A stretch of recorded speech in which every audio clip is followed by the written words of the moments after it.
ಜಾತಿಯವರನ್ನ CM ಮಾಡಬೇಕು ಅಂತ ಹೋರಾಟವನ್ನ ಮಾಡ್ತಾ ಇದ್ದಾರೆ. ಈ ನಡುವೆ ಡಾಕ್ಟರ್ ಜಿ ಪರಮೇಶ್ವರ್ ಕೂಡ ಒಂದು ಅವಕಾಶ ಇದೆ. ಇದ್ರ ಬಗ್ಗೆ ಏನು ಹೇಳ್ತೀರಾ ಸರ್? ಈಗ ಪ್ರಜಾಪ್ರಭುತ್ವ ವ್ಯವಸ್ಥೆ ಒಳಗಡೆ ಶೋಷಿತ ಸಮುದಾಯದವರು ಈ ದೇಶವನ್ನು ಆಳಬೇಕು ಅನ್ನೋದು ಅಂಬೇಡ್ಕರ್ ಆಸೆ. ಹಾಗೆ ಕರ್ನಾಟಕ ರಾಜ್ಯದಲ್ಲಿ ಪರಿಶಿಷ್ಟ ಜಾತಿ ಶೋಷಿತ ಸಮುದಾಯದವರು ಮುಖ್ಯಮಂತ್ರಿ ಆಗಬೇಕು ಅಂತಕ್ಕಂಥ ಕನಸು ನೂರಾರು ವರ್ಷಗಳಿಂದ ಇದೆ.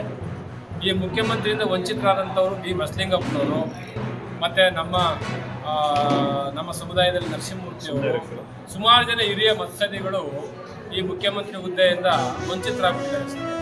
ಈ ಸರಿ 135 ಸೀಟುಗಳನ್ನ ತಂದುಕೊಂಡಿರೋದು ಈ ಶೋಷಿತ ಸಮುದಾಯ ಭಾಳ ಗಟ್ಟಿಯಾಗಿ ನಿಂತಿದೆ ಒಂದು ಪಕ್ಷಕ್ಕೋಸ್ಕರವಾಗಿ.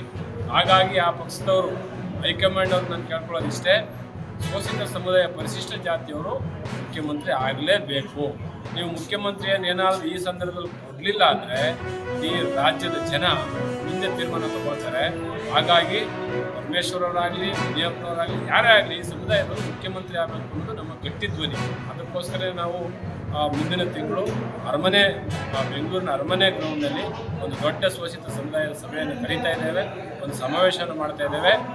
ಎಲ್ಲ ಸಮುದಾಯದವರು ಪ್ರಜಾಪ್ರಭುತ್ವ ವ್ಯವಸ್ಥೆ ಒಳಗಡೆ ಹಕ್ಕು ಮತ್ತು ಅಧಿಕಾರಗಳನ್ನು ಅನುಭವಿಸಿದ್ದಾರೆ ಸರ್. ಆದರೆ ಈ ಶೋಷಿತ ಸಮುದಾಯ ಬರೀ ಓಟ್ ಹಾಕಕ್ಕೆ ಮಾತ್ರ ಹುಟ್ಟಿದೆ.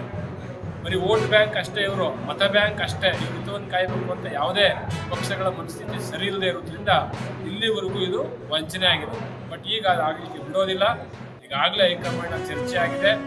ಯಾರಿಗೂ ಕೆ ಶಿವಕುಮಾರ್ ಸರ್ಗಾಗಲಿ ಅಥವಾ ಇನ್ನೊಬ್ಬರಿಗಾಗಲಿ ಕೊಡಬಾರ್ದು ಅಂತ ಏನಿಲ್ಲ. ಫಸ್ಟ್ ಶೋಷಿತ ಸಮುದಾಯ ಪರಿಶಿಷ್ಟ ಜಾತಿಯವರಿಗೆ ಮುಖ್ಯಮಂತ್ರಿ ಹುದ್ದೆಯನ್ನು ಕೊಡಲಿ, ನಂತರ ಕೆ ಶಿವಕುಮಾರ್ ಕೊಡಲಿ ಅಂತಕ್ಕಂಥದ್ದು ನಮ್ಮ ಒತ್ತಾಯ ಇದೆ. ಇದನ್ನು ನಾವು ಬೆಂಗಳೂರಿನ ಅರಮನೆ ಮೈದಾನದಲ್ಲೂ ಸಹ ಇದನ್ನು ಎಲ್ಲ ಸ್ವಾಮೀಜಿಗಳು, SC ST ಪರಿಶಿಷ್ಟ ಜಾತಿಯ ಹಿಂದುಳಿದ ವರ್ಗದ ಎಲ್ಲ ಸ್ವಾಮೀಜಿಗಳ ಸಮಾವೇಶದಲ್ಲಿ ಒತ್ತಾಯ ಮಾಡ್ತೀವಿ ಸರ್.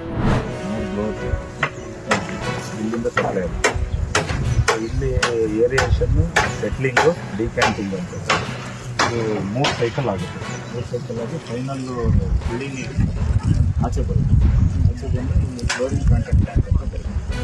ಇಲ್ಲಿ ಪಾಸ್ ಆಗೋವಾಗ ಇಲ್ಲಿ ಕ್ಲೋರಿನೇಷನ್ ಇದರಲ್ಲಿ ಇದ್ದಿದ್ದು ಈಗ ಈಕ್ವಲಿ ಬ್ಯಾಕ್ಟೀರಿಯಾ ಎಲ್ಲ ಸತ್ತೋಗುತ್ತೆ. ಹೋಗ್ಬಿಟ್ಟು ಮುಚ್ಚನ್ನು ನ್ಯಾಚುರಲ್ ನಾಲೆಜ್ ಇರ್ತದೆ. ಅದು other than drinking purpose use ಮಾಡ್ತೀವಿ.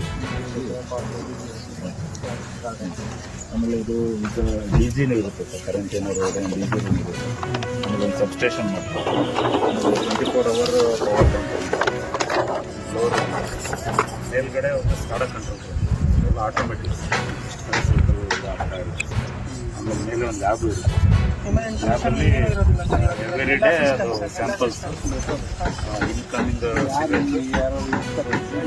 3 ವರ್ಷ ಲ್ಯಾಬ್ ಟೆಕ್ನಿಷಿಯನ್